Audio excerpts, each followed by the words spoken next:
कर दे भाई खड़ा।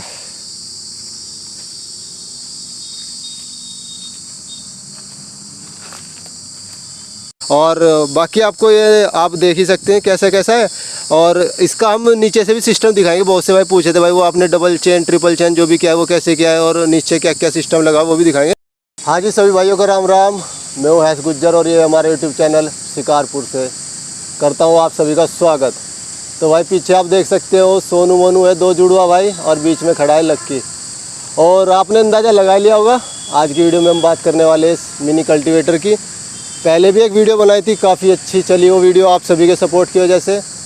और बहुत से भाइयों की बहुत सी ऐसी क्वेरीज थी, बहुत से ऐसे प्रश्न थे जो हमसे कर रहे थे। तो हमने उनसे वादा किया था कि भाई एक वीडियो और बनाएंगे और आप सभी लोगों के लिए वीडियो हम फिर से बना रहे हैं ताकि जो चीज़ें छूट गई थी इसके बारे में वो हम आपको थोड़ा डिटेल में बता सकें। तो बस अब इसी वीडियो को हम बनाएंगे। और हाँ, आप चैनल को सब्सक्राइब कर सकते हैं और वीडियो को लाइक शेयर और कमेंट ज़रूर करना भाइयों। आप ही के कहने पर ये वीडियो हम बना रहे हैं और आप ही के लिए ये वीडियो बना रहे हैं। तो चलिए करते हैं वीडियो को शुरू।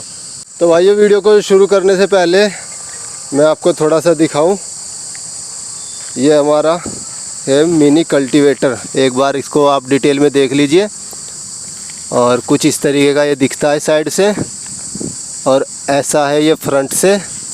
कोशिश करेंगे भाई ज़्यादा से ज़्यादा चीज़ें आपको बता पाऊँ, पर फिर भी अगर कुछ चीज़ छूट जाए तो आप वीडियो में इस मशीन को देखकर खुद भी समझने की कोशिश करना। बाकी जो हमसे हो पाएगा हम भी बताने की पूरी कोशिश करेंगे। भाई ये कल्टीवेटर तो मैंने आपको दिखाई दिया है, कुछ ऐसा दिखता है, बाकी चीज़ें भी दिखाऊंगा। लेकिन उससे पहले कुछ छोटे मोटे प्रश्न हैं जो छूट गए थे वीडियो में, तो वही हम जानने की कोशिश करेंगे। तो ये है मोनू और इधर सोनू है। बाकी मैं दोनों में कंफ्यूज होता रहता हूँ भाई क्योंकि जुड़वा है दोनों। तो भाई क्या नाम था तेरा? सोनू मोनू? मोनू, मैं खुद भूल गया था भाई अभी। तो भाई मोनू एक चीज़ बताओ पहले तो, जैसे कि बहुत से भाइयों ने वीडियो देखी थी पिछली और आपके पापा थे वीडियो में, इस बार वो समय नहीं दे पाए तो कोई बात नहीं, खैर हमारे प्रश्न है वो हम ज़रूर सोल्व करने की कोशिश करेंगे।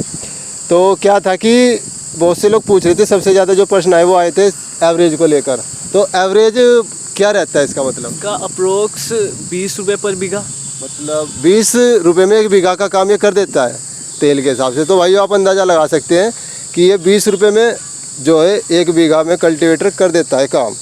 तो उस हिसाब से अगर किसी का 10 बीघा है तो 20 दूसरा 200 रुपये में 10 बीघे की आराम से जुताई कर देगा ये आपकी। और एक प्रश्न और था कि बहुत से लोग हैं भाई जो बड़े किसान हैं छोटे किसान हैं, पूछते थे भाई आप कितनी खेती इससे कर रहे हो? हम अप्रोक्स इससे 80-70 बीघा कर रहे हैं। अच्छा 70-80 बीघा 90 बीघा के गन्ने, सिर्फ गन्ना गन्ना कितना बीघा गन्ना है? गन्ना है और अकेला यही है बस जिससे हम वो करते हैं। पूरा देखिए आप वहाँ तक, जहाँ तक आपकी नजर जा रही है ना वहाँ तक गन्ना ही है। अच्छा ये इधर सारा जो गन्ना है भाइयों, तो जितना भी आप इधर देख रहे हैं सारा गन्ना ये इसी से है। पीछे उधर पेड़ है जहाँ तक, तो 70-80 बीघे इनका कहना है कि ये सारा काम इससे ही करते हैं। अच्छा ठीक है। और हाँ एक क्वेश्चन और था भाई कि इसकी चौड़ाई कितनी रहती है? इसकी 20 इंच 20 इंच चौड़ाई है जो टायर है दोनों। हाँ और ये एडजस्टेबल है। अच्छा ये एडजस्टेबल है। घास के हिसाब से। अच्छा इसको आप एडजस्ट भी कर सकते हैं। ये जिसकी है ये है 20 इंच। अच्छा ये जो टायर के कोने दोनों है ना, तो भाई ये लगभग 20 इंच की चौड़ाई है इसकी। और यहाँ पर आप खुरपों की संख्या भी देख सकते हैं इस कल्टीवेटर की, 1 2 3 4 5 खुरपों का कल्टीवेटर है। और इसको भी आप एडजस्ट कर सकते हैं। भाई ये लोड तो नहीं मानता बिल्कुल? नहीं भाई लोड नहीं मानता, वो तो आपने बाकी पिछली वीडियो में देख लिया होगा कैसा चलता है। चलो ठीक है, ये तो भाई हुए मोटे मोटे क्वेश्चन। अब थोड़ा सा ओवरव्यू करते हैं इस मशीन का। तो बहुत से लोग पूछ रहे थे इसमें भाई कि इसमें जो आपने ये क्या नाम टायर वगैरह ये कैसे लगाए, तो एक बार तो मैं आपको टायर दिखा दूँ। ये टायर देखिए भाई, इन पे ई रिक्शा के रिम है। और यहाँ पर आप देख सकते हैं इनमें इन्होंने एक जो लोहे की पत्ती होती है उनको कट कर करके आप देख सकते हैं यहाँ पे ये कट, और इसके बाद ये इस तरीके से छोटे छोटे कट देके इन्होंने ये गोलाई में लगाए हुए ई रिक्शा के रिम के ऊपर ही। और ये ई रिक्शा का रिम है और इस तरीके से बोल्ट कसा हुआ है यहाँ पे जो इसका धुरा है, लोहे के एंगल और ये लोहे के एंगल मोड़ के इन्होंने इसमें लगाए हुए हैं। तो भाई एक चीज़ और बताओ, इसी से मेरे दिमाग में क्वेश्चन हो रहा है जो पूछा भी था, ये स्लिप वगैरह तो नहीं करता? नहीं स्लिप नहीं, बिल्कुल बिंदास चलता है। कोई वो नहीं है इसमें। बस थोड़ा आगे वेट रखना पड़ता है जिससे पीछे लौटना है। यहाँ पे अच्छा इस तरीके से वेट रखो। 14 किलो के लगभग है तो वेट। 14 किलो के लगभग वेट रखा हुआ है इसमें आगे। अच्छा तो भाई वो बहुत से भाई पूछे थे भाई स्लिप तो नहीं काटता, तो वैसा भी कुछ नहीं है, अच्छा चलता है। और थोड़ा बहुत कीचड़ भी हो, मतलब जैसे खेत अलवा ऐसा रहता है, थोड़ा चल जाता है इसमें। बहुत अच्छा चलता है, मतलब इसमें वो नहीं है कि बैल है तो इधर उधर भागेंगे और वो, ये तो सीधा चलेगा। हाँ जी, मशीनरी है, अपना काम करती है, पूरा काम करती है। ऐसा कुछ नहीं है। ठीक ठीक। तो भाई और बाकी जैसे अगर कोई मोड़ वगैरह आए, जैसे खेत में हमें घुमाना पड़ जाता है भाई वापस चक्कर लेने, तो वहाँ पे बहाने का काम ठीक करती है। हाँ बस हल्का सा ये ऊपर उठा दो और एक पहिए पे ज़्यादा जोर डाल दो, अपने आप घूम जाती है। अच्छा अच्छा, एक टायर पे जोर डाल दो तो आराम से घूमता है ये। बिल्कुल आराम से। अच्छा, जोर नहीं लगाने पड़ते। बाकी डिफरेंशियल सिस्टम तो नहीं इसके अंदर? नहीं वो नहीं है। अच्छा, डिफरेंशियल सिस्टम तो है नहीं भाई उसके अंदर, पर घुमाने में कोई दिक्कत नहीं, आराम से घूमेगी। अगर एक टायर पे जोर डाल लोगे तो वैसे ही चलेगी जैसे डिफरेंशियल में चलती है। और बाकी आपको ये आप देख ही सकते हैं कैसा कैसा है। और इसका हम नीचे से भी सिस्टम दिखाएंगे। बहुत से भाई पूछे थे भाई वो आपने डबल चेन ट्रिपल चेन जो भी किया है वो कैसे किया है, और नीचे क्या क्या सिस्टम लगा वो भी दिखाएंगे। पर एक बार मैं ऊपर ऊपर बता दूँ थोड़ा हमने कैसे कैसे किया है। टायर का मैंने आपको बता दिया भाई, इस तरीके के ई रिक्शा के टायर है। और इधर आप देख सकते हो ये इसका चेन सिस्टम है बाहर का। बहुत से लोग इसी डायरेक्ट चेन सिस्टम में बना देते हैं, पर इसमें थोड़ा लोड कैपेसिटी घट जाती है, इतना लोड नहीं ले पाता। तो आप देख सकते हैं अंदर भी यहाँ पे देख सकते हैं हमने अलग से चेन लगाई हुई है, उसके बारे में बताऊंगा। तो उससे थोड़ा लोड ट्रांसफॉर्मेशन अच्छा हो जाता है। पर फिलहाल हम आपको दिखाते हैं यहाँ पे जो इसका वेट सिस्टम है फ्रंट पे, एक बार ये देख लीजिए। उठाना भाई इसको थोड़ा सा। तो ये देख सकते हैं वेट सिस्टम है यहाँ पे, इसमें वेट वगैरह रख सकते हैं अपनी ज़रूरत के हिसाब से। और भाई ये क्या है? ये अच्छा ये इसको खड़ी करने के लिए स्टैंड है भाई, अगर आपको पिन निकाल लो। ठीक ठीक, तो इसमें स्टैंड भी लगाया हुआ है इस तरीके से। और ये इसका एग्जॉस्ट है सामने की तरफ, ताकि धुआं निकलता रहे भाई। बराबर में नहीं किया, ये अच्छी बात है, नहीं तो धुआं मुंह पे आता है, इन्होंने सामने किया हुआ है। और ये है इंजन LML का। और इसी तरीके से आप देख सकते हैं इधर ही है, इसके ऊपर टंकी लगी हुई है फ्यूल की। और ये टंकी वही है जो स्कूटर के अंदर आती है, तो जो उसकी कैपेसिटी है वो इसकी कैपेसिटी है। यहाँ पे थोड़ा आप देख सकते हैं, ज़्यादा कुछ खास नहीं है भाई इसके अंदर, हर कोई बना सकता है। बस सारा सिस्टम इसकी बैलेंसिंग का है और प्रॉपर लगाने का है। यहाँ पर आप देख सकते हैं जो इसका हिंज सिस्टम है ये है।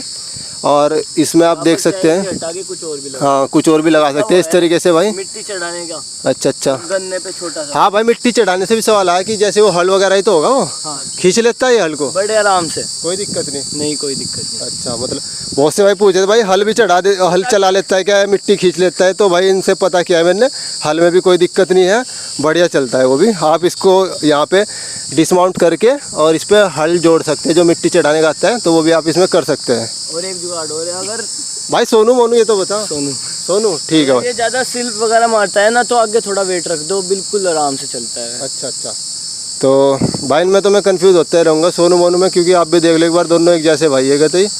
और तो भाई हल का भी सवाल आपका सोल्व कर दिया है, आप इसमें हल भी चला सकते हैं अलग से, बढ़िया मिट्टी चढ़ाता है, कोई दिक्कत नहीं करता। और यहाँ पे एक बार मैं दिखाऊं कैसे कैसे इन्होंने जॉइंट किए हुए हैं। ये हिंच का जॉइंट है। तो भाई अभी ये हिंच का तो मैंने आपको बता दिया। इस तरीके से यहाँ पे देखो ये जॉइंट है, सीधा पत्ती जा रही है ऊपर इस तरीके से स्टीयरिंग पे। और वहाँ पे देख सकते हो आप भाई क्लच और रेस वगैरह है, उस साइड रेस है वो। और ये आ रही है इस तरीके से, ये पत्ती यहाँ जुड़ रही है, तो इसको आप ऊपर से देख सकते हो इस तरीके से है ये पूरा सिस्टम। और यहाँ पे जॉइंट है, और जो इसका ये फ्रेम बना हुआ है यहाँ से चल के सीधा जा रहा है आखिर तक इस तरीके से। और कुछ पत्तियाँ यहाँ हैं भाई, ज़्यादा तो वीडियो में बताया नहीं जा सकता, पर कोशिश करूँगा जितना बता पाऊँ। एक पत्ती है यहाँ पे लगी है, इसी से ये सपोर्ट के लिए जो फ्यूल टैंक है उसके पास जा रही है। और एक सपोर्ट फ्यूल टैंक का यहाँ से नीचे वापस उसी पत्ती पर है, देखो आप। और एक ये यहाँ पे सपोर्ट है इंजन के लिए, 2 पत्तियाँ लगी है इस तरीके से। भाई मोटा मोटा ही समझा सकता हूँ, ज़्यादा डिटेल बताई नहीं जा सकती वीडियो के अंदर। अगर पूरा ही बनाया जाएगा तो तब वो दिखाया भी जाएगा आपको, पर जितना भी है वो आपको दिखाने की कोशिश करूँगा। 2 पत्तियाँ यहाँ से हैं और एक ये पत्ती इधर है, मतलब ये तो स्क्वायर शेप में उधर जा रहा है भाई, स्क्वायर नहीं रेक्टेंगल। तो ये तो रेक्टेंगल शेप में जा रहा है भाई उधर सामने, और घूम के वापस आ रहा है इस तरीके से। और ये 2 पत्तियाँ ऊपर इंजन की सपोर्ट के लिए। और सामने आपको वेट का मैंने बता दिया है। एक सवाल हो रहा है, मतलब कि गियर का क्या सिस्टम है इसका, मतलब कौन से गियर में ज़्यादा चलता है? वही 4 गियर हैं और सेकंड थर्ड गियर में चलता है। अगर जो हम शुरू में पार्ट कर रहे हैं तो सेकंड गियर, और दूसरे में थर्ड गियर। अच्छा अच्छा, तो गियर का भाई ये सिस्टम है कि सेकंड थर्ड में ज़्यादा चलता है। और बाकी आराम से चला सकते हैं आप इसको, कोई दिक्कत वाली बात नहीं है। अब आते हैं इसके सबसे मेन हिस्से पर, वो है इसका डबल चेन सिस्टम। वो भी मैं आपको दिखाऊंगा, वो नीचे है तो उसके लिए हमें इसे थोड़ा पीछे से उठाना पड़ेगा भाई। एक बार उठाइए भाई इसे पीछे से, अच्छे से उठाइए भाई। तो भाई ये देखो इसका डबल चेन सिस्टम इस तरीके की, इसमें हमने डबल चेन इसलिए कह रहा हूँ क्योंकि एक चेन तो इसकी ऊपर है, मैं आपको दिखाऊँ, ये रही, और भाई एक चेन इसमें अलग से लगाई हुई है नीचे। चेन बोल लो या गियर बोल लो भाई, ये यहाँ पे एक्स्ट्रा गियर लगाया हुआ आप देख सकते हो, उधर से आ रहा है वो। और इसमें हमने 3 चेन जोड़ी हुई है, और ये देख सकते हो यहाँ पर, आप देख सकते हो ये 3 चेन है भाई, 1 2 3। और उधर भी देख सकते हो आप, वहाँ पे एक बार जूम करूँ थोड़ा सा, तो वो देख सकते हो वहाँ पे आप भाई 1 2 3 गियर लगे हुए हैं वहाँ पे मोटरसाइकिल के। और एक ऐसे ही इधर लगवाया है, ये कस्टम बनवा के लगवाया क्योंकि 3 गियर वाली मिलती नहीं। यहाँ पे देख सकते हो आप 1 2 3 यहाँ पे वो दिख रहे हैं इसके टीथ हैं, जिनको दांत भी बोलते हैं। 1 2 3 दांत की यहाँ पे एक चक्री लगी हुई है। और इधर आप देख सकते हो जो ई रिक्शा का टायर है, बहुत से लोग सोच रहे हो भाई ऐसे ही डायरेक्ट टायर लगा दिया क्या, ऐसा नहीं हुआ भाई, अलग से एक सिस्टम बनाया गया। यहाँ पे धुरा देख सकते हो, और इसमें प्लेट लगाई गई सपोर्ट के लिए ताकि मजबूती बनी रहे। और ये यहाँ पे लगाए गए हैं जिनमें बियरिंग वगैरह है, और इधर भी है भाई, इन पे ये टिका हुआ है, और अच्छे मजबूत वाले लगाए हुए भाई, हल्का माल कुछ नहीं लगा। और ये देख सकते हो 3 चेन यहाँ पे, तो इस तरीके से लगी हुई है। और उधर सामने आपको दिखाई दिया मैंने, रख दे भाई। तो इस तरीके का ये 3 चेन सिस्टम इसमें भाई यहाँ पे। और ये इसकी कुछ ऐसे सेटिंग की गई है यहाँ पे, कुछ आप देख के खुद समझ पाओ तो, ताकि इसको एडजस्ट किया जा सके आगे पीछे। तो भाई यहाँ पे आप देख सकते हैं ये 1 2 और 3 दांत है इधर भी। ये मोटरसाइकिल की चक्री है शायद, बाकी इनसे पूछो अगर कुछ हो रहे तो। यही है बाकी इसके 3 चेन सिस्टम में, बाकी जो सवाल है वो इनसे पूछें। तो भाई ये जो 2 चक्रियाँ लगी हुई है, एक इधर है एक इधर है, मतलब इनको 3 के सेट में लगाया हुआ। तो ये बनी बनाई मिली थी या बनवाई थी? बनवाई थी। कहाँ पे? ये मंगलोर बनवाई थी हमने। अच्छा मंगलोर। हाँ जी। और ये जो है बाइक की है या अलग से आई है लेके? नहीं, ये वाली तो बाइक की है। अच्छा। ये साइड में बाइक की है, और ये नीचे लगाई है, अलग से बनवाई थी। अच्छा, तो जो ये साइड की है भाई, ये जो आपको दिख रही है तो बाइक की है। और बाकी जो वो अंदर है नीचे 3 वाली, और जो ये पीछे की साइड है ये भी 3 वाली, ये चक्रियाँ बाहर से मंगवा के इन्होंने बनवाई थी। तो यही है इसका ट्रिपल चेन के साथ डबल चेन सिस्टम।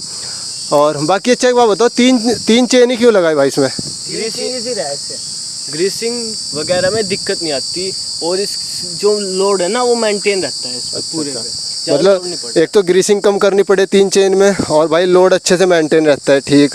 और बाकी इसमें बेल्ट भी तो चल सकती थी, अगर ग्रीसिंग का करते तो बेल्ट का क्या रीज़न रहा फिर? पहले हमने बेल्ट ही लगाई थी इसमें, पर बेल्ट में पता क्या रहा, अगर ज़्यादा लोड आ जाए पीछे पहिए पर तो बेल्ट स्लिप कर जाती है, तो इससे बेल्ट कामयाब नहीं होती। तो भाई बहुत से भाई सोच रहे थे कि भाई बेल्ट क्यों नहीं लगती, तो बेल्ट का रीज़न ये है कि भाई लोड पे बेल्ट फेल हो जाती है।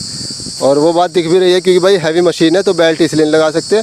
और सिंगल चेन लगाओगे तो ग्रीसिंग ज़्यादा ज़रूरत पड़ेगी, और मिट्टी में भाई ग्रीस ज़्यादा करके काम नहीं चलता, रोज़ रोज़ कौन करे, तो इसलिए 3 चेन का सिस्टम लगाया है। तो भाइयों इसके बारे में तो बाकी यही सब सवाल थे जो मेरे सामने आए थे पिछली वीडियो में, तो उन्हीं की मैंने जवाब देने की कोशिश करी है। और एक छोटा सा सवाल और है भाई, बाइक के इंजन से भी तो बन जाती है, तो लोग पूछ भी रहे थे कि क्या बाइक के इंजन से बना सकते हैं, तो वैसा क्यों नहीं किया? वो बाइक के इंजन में फैन नहीं होता है, वो इंटरनल फैन, तो उसकी वजह से वो कूल नहीं हो पाती। बाइक में क्या होता है, वो जब रोड पे चलती है ना उसी से कूल हो पाती है। और इसमें कूल होने के लिए खेत में चले गए तो हवा तो लगेगी नहीं, तो इसके लिए फ़ैन चाहिए। वैसे हमने अभी एक फैज़र लिए है, उससे बना के कोशिश करेंगे हम, उसमें एक फ़ैन लगाएंगे। आपको शिकारपुर से पे पूरी प्रॉपर वीडियो मिल जाएगी उसकी, आप सब्सक्राइब कर लीजिए। तो भाइयों बस यही था इसका कंप्लीट ओवरव्यू। और बाकी और भी कुछ सवाल छोटे मोटे छूट गए हो तो भाइयों कमेंट में लिख के पूछ सकते हैं, हम आपको वहीं कमेंट में जवाब देने की कोशिश करेंगे। तो भाइयों बस इस वीडियो में इतना ही था, उम्मीद है आपको आपके सभी प्रश्नों के जवाब मिल गए होंगे। और बस अब हमें दीजिए इजाज़त, फिर मिलेंगे दूसरी वीडियो के साथ, तब तक के लिए राम राम। राम राम। शिकारपुर से चैनल को लाइक शेयर सब्सक्राइब और कमेंट जरूर करना है। राम राम भाइयों।